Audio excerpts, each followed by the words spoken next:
So what is going on, guys? I am Black Ops Amazing. Welcome back to another zombies video, where today we are back with a Q&A, the series where I take your questions from the comment section below to do with the zombie storyline, Easter eggs, and I answer them. As always, if you enjoyed today's video, you know by now, drop a like rating. Make sure you are subscribed to stay up to date with the latest videos on the channel, but let's get into it. Here we go. Enjoy. So the first question of today is from Oversimplified 2027, and you say, hey BOA, in Horizon Draka, why did Samantha make those drawings hinting at Zetsubo Noshima and Gorokurovi? So yes, as you say, in the map Horizon Draka in Ludwig's quarters, this is Samantha's bedroom, and in here, on the walls and on the drawers, you can find numerous different paintings and pictures from Samantha that seem to show various different things. The first two over here are extremely interesting because we have Samantha lying in her bed. We then have standing above her or floating above her is a keeper. Behind it looks to be a rift, or actually maybe a wardrobe that it's come out of, because if you look in the actual bedroom itself, near to Samantha's bed is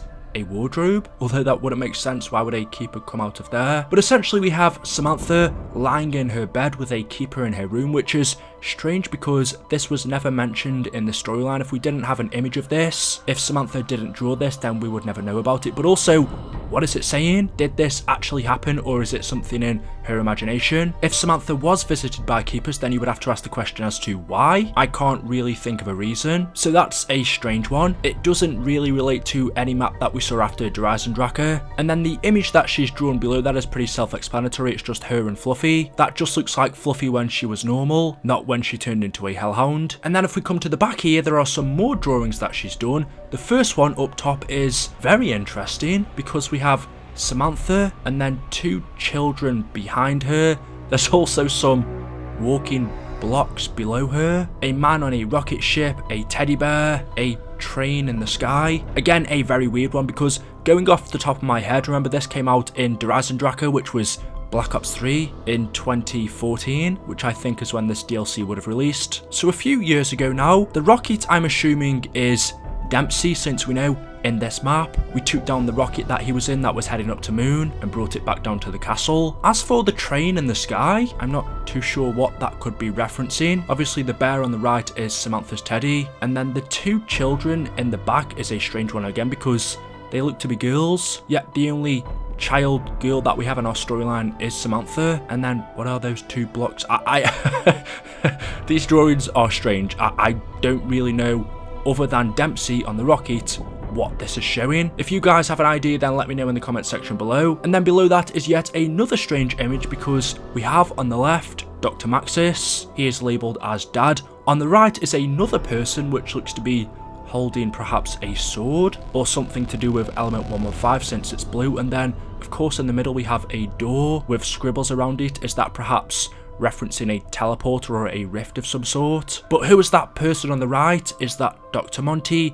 Is it supposed to be Richtofen? Again, I'm not sure, and if we do know, it's not coming to my head right now. I can't remember, but nothing comes to mind straight away. And then we have even more drawings. The first one here on the left, this one I believe is relating to Horizon Draka. It says Dr. Groff has a secret. In the middle, this drawing was clearly a hint towards Gorokurovi, which was a couple of maps after this one. It shows Samantha and Fluffy riding a dragon, and then she's put, Daddy said there used to be dragons a long time ago. So clearly that was a hint towards Gorokurovi. And then we can also see on the right there is another image of Samantha in a forest with what looks to be spider's legs, which is a reference to Zetsubo Noshima. So all of these images point to our zombies maps, Horizon Draka, Gorod and Zetsubo. And then over here on the wardrobe we have two more images. The first one on the left we've already seen with Samantha and Fluffy, and then the one on the right we have a house, some fields, mountains in the background, a sun, nothing really of importance. Could this have been Monty's perfect universe? Could this have been a reference towards Revelations, the last map for Black Ops 3? Perhaps. I would think that was the case. Other than that, I don't know what Samantha here could have been drawing, but all of the images are really strange. The one for me that stands out that doesn't have an explanation is Samantha sleeping in her bed with a keeper over her. We never heard anything about that in the Canorium or in the storyline. And then also the one with Samantha and two other girls with the train. I don't know what that one's supposed to be telling us. And I suppose the one with Maxis and some other person with a door behind them. Like I said, perhaps I'm just being stupid because these came out such a long time ago, but off the top of my head, they don't all seem to make sense with what we know happened in Zombies. The next question from MGM1999 says, hey BOA, who was the maker of the blundergat and how did it arrive in Blood and Mob of the Dead? So the blundergat is a pretty simple one. It was a weapon of the Warden's own private collection. We are specifically told that by quotes in Mob of the Dead. So this weapon belonged to the Warden. That's how it got into these maps. Of course, we know the Warden is Brutus. The weapon itself takes ideas from a couple of different real life guns, one being the blunderbuss and the other one being a Gatling gun. But even though it belonged to the Warden, it's still a pretty strange looking weapon. You would have to ask the question, where did he get it from? Because it's not a normal gun. It kind of looks like it's handcrafted, like maybe he made it. But yeah, to simply answer your question, it's not like one of the more magical wonder weapons that we have, such as the Thunder Gun or something that includes Element 115. It's just a weapon that belonged to the Warden. The next question says, who was the girl on the BO3 t-shirt? Now I know exactly what you mean since I've been asked this quite a few times. I believe I did attempt to answer it a long time ago, but bringing it back up again. As some of you may remember, before Black Ops 3 released, as they do with every Call of Duty, Activision usually tend to get celebrities to promote their game. They give them t-shirts or caps with the logos on, and then the celebrities usually put out a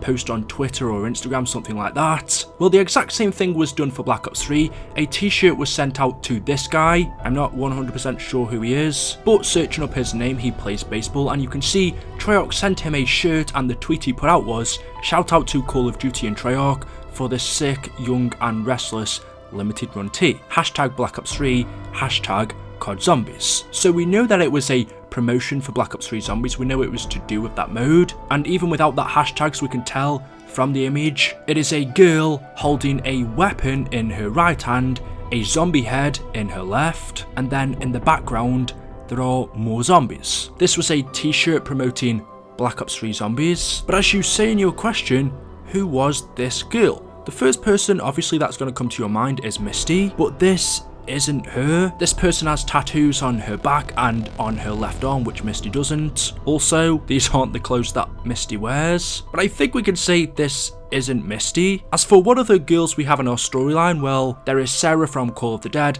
This isn't her, and that wouldn't make sense since this was promoting BO3. The only other female character in this game was Jessica Rose from Shadows of Evil, and again, this definitely isn't her. She doesn't have the tattoo, she isn't wearing the same clothes. So, who was this girl from the BO3 Zombies promo? We just don't know. There's a chance, and it's more than likely, that it was never meant to be someone specific. It's just an art design to promote the game on a t-shirt. It's just some random girl that they've drawn up. It's no one specific. Or is there the chance it was meant to be someone? Was this supposed to be Jessica, and it's just that they changed her design? Probably not. In my opinion, I don't think this is anyone. It was just a random character drawn up to promote the game. Godness says, hey BOA, if Samantha and Eddie were to grow up as the new characters in Zombies, who would be the other two? Now, obviously, this is just going to be a theory. I don't think this is ever going to happen. The zombie storyline, the ether at least, has ended. I don't see how they could continue it after Tagda and Toten. The only way for me at least would be for them to reboot the series. But let's just say, for this question's sake, if they were to carry on after Tagda and Toten, all of our characters are dead, or at least the Primus and Ultimus, Nikolai, Takeo, Dempsey and Richtofen, and we know everyone else, the Shadow Man, Dr. Monty, Victus, have all been banished back to the Dark Ether, and so the only two characters remaining, as we saw at the end of Tagda and Toten, was Samantha and Eddie. They walked into the light, into a new universe. And so let's just say we were carrying on the storyline after that, playing as Samantha and Eddie when they grew up. Who would the other two characters be? Well, it wouldn't be Takeo, Dempsey or Nikolai, since we know the child versions of them don't exist. Their souls were still inside of the summoning key at the end, and of course the summoning key was destroyed, which means they would have been as well, so they don't exist. And there are no other main characters from our zombie storyline that are alive, so it would have to be two new characters. Like I said, that is if they were to carry on with it, which I don't think they would. Really, with that question, it's just up to you guys to come up with your own ideas. So guys, there we go, that is it. That is all I have for you for today's video. As always, hopefully you have enjoyed. If you have, a like rate it. I mess up my a like rating would be appreciated. You don't have to if you don't want to. It just really helps me out. Thank you guys so much for watching the videos. Make sure you are subscribed to stay up to date with the latest content, and I will see you in the next one. Until then, goodbye.